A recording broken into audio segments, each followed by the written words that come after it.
24 سال پیش شب 3 و 4 نوامبر سال 1998 جنگیان پلکوونیک اوشوبگر محمود خدایبردیف از ازبکستان وارد ولایت لنیناباد شدند. در بین همگی چند ساعت شهر خوجند، نواحی اطراف آن و تا عقبه انزاب را تصرف کردند، ولی بعد 3 روز باز به ازبکستان عقب نشستند. تا کنون باور می رود که محمود خدایبردیف زنده بوده در ازبکستان پناه یافته است.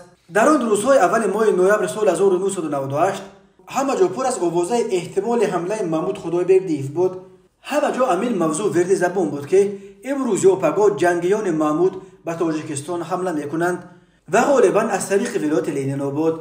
ولی با این وجود حمله شب 3 و 4 نوامبر باز هم همه را غافلگیر کرد و به نیروهای خدایبردیف میسر شد که در بین همگی چند ساعت تقریبا تمام نقطه‌های مهم استراتژی در شهرهای اساسی شمال تاجیکستان خوجند و چکالوفسک، قیراقوم و اوروتپه با شمول شوراها، فرودگاه‌ها، ایستگاه‌های مهم راه آهن و هم عقبه انزاب تنها مسیر ارتباط بین شمال کشور و پایتخت شهر دوشنبه تحت نظارت خود دارند. حاجی یوسف ربیع‌زاده رئیس بخش گمرک نویه نو در یک مصاحبه‌اش با مؤلف این مطلب گفت عجیب آن بود که آن شب حتی در پاسگاه‌های مهم دهمای و نو به جای 10-15 نوبتدار معمولی تنها 2 نفر ایستاده بودند. در نتیجه نیروهای خدایبردیف آن شب از 2 سمت از نویه نو و از شهرستان وارد ولایت لنیناباد یا سوق کنونی شدند. نیرویی که از راه نو آمد به سمت خوجند و چکالوفسک حرکت کرد.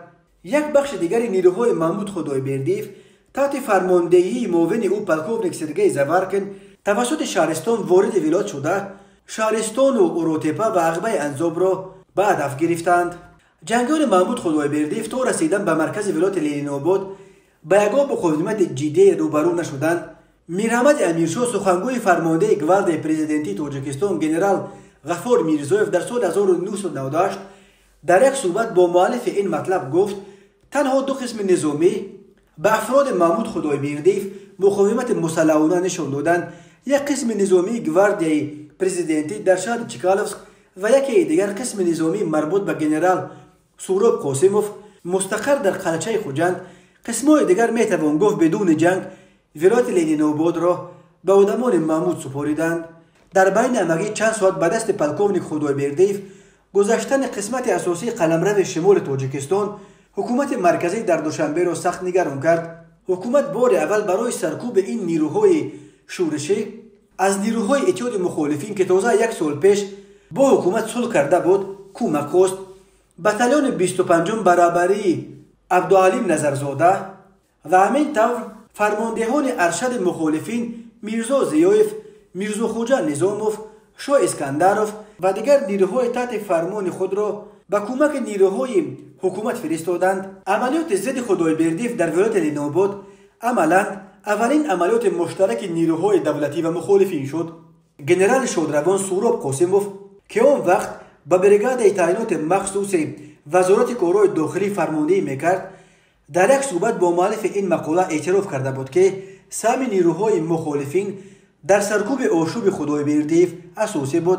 به فرق از نیروهای حکومتی که اساساً بچه‌های جوانی بدون تجربه جنگی بودند، جنگاوران مخالفین همه مردان برکمال و با تجربه جنگی بودند و خیلی ناترسانه می جنگیدند. این همکاری با اپوزیسیون برای سربازان ما حتی یک مکتب خوب جنگی هم شد. میر محمد امیرشاه گفت نیروهای محمود نقاط مهم شمال کشور را به دست آورده تنها یک فرودگاه خردی را در اسفره از یاد بردند که این به فایده دوشنبه شد. به گفته میر محمد امیرشاه اولین شده نیروهای تحت اداره فرمانده گوارد پرزیدنتی جنرال غفور میرزویف در همراهی با نیروهای مخالفین که به آنها امرا نام نفره رهبری میکرد توسط امین فرودگاه اسفره وارد شمال کشور شده و از آنجا به سمت چکالوفسک و خوجند حرکت کردند.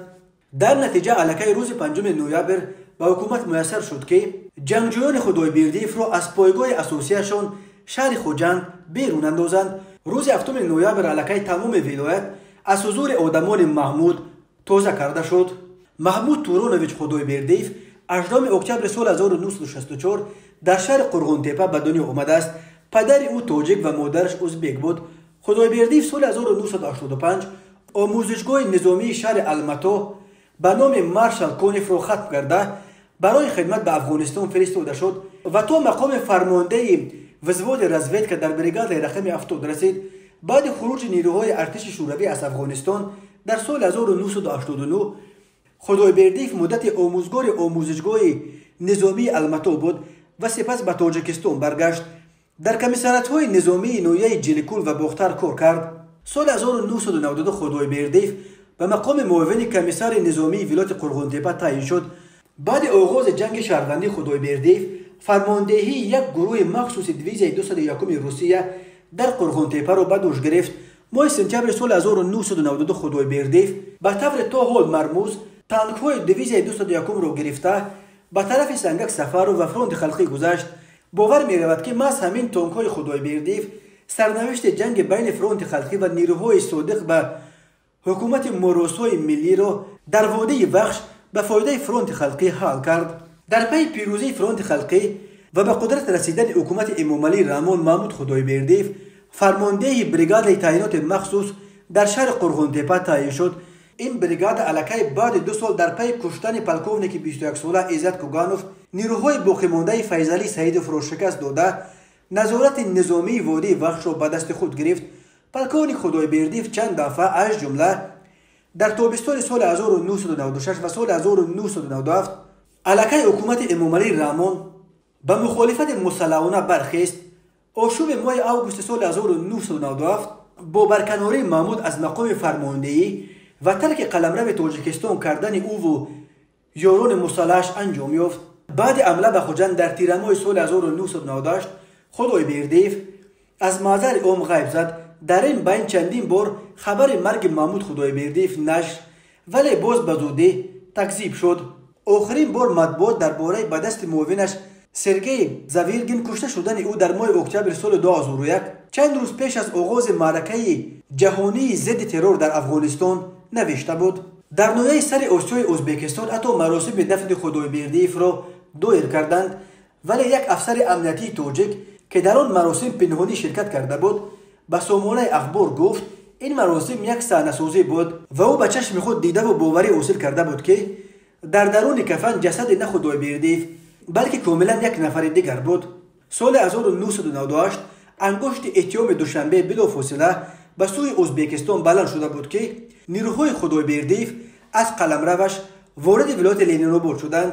دعوایی که تاشکند همیشه رد میکرد. اما سال 2006 وقتی که حکومت اسلام کریموف اعتراضهای مردم را در اندیجان به خون نشاند شاهدان زیادی گفتند که در سرکوب اعتراضهای اندیجان کریموف نیروهای محمود خدایبردیف را استفاده برده بود. همچنین اکرام یعقوبوف یک افسر سابق خدمات امنیتی ملی ازبکستان بعد فرارش به اروپا در سال 2008 گفته بود که خدایبردیف حمایت اسلام کریموف و دختران او را بر عهده دارد. سال 2010 دادگاه عالی تاجیکستان حیدر بابامرادوف را برای تهیه سوءقصد به جان رئیس شهر ترسونزاده برکت‌الله عطاخواجه به 30 سال زندان محکوم کرد.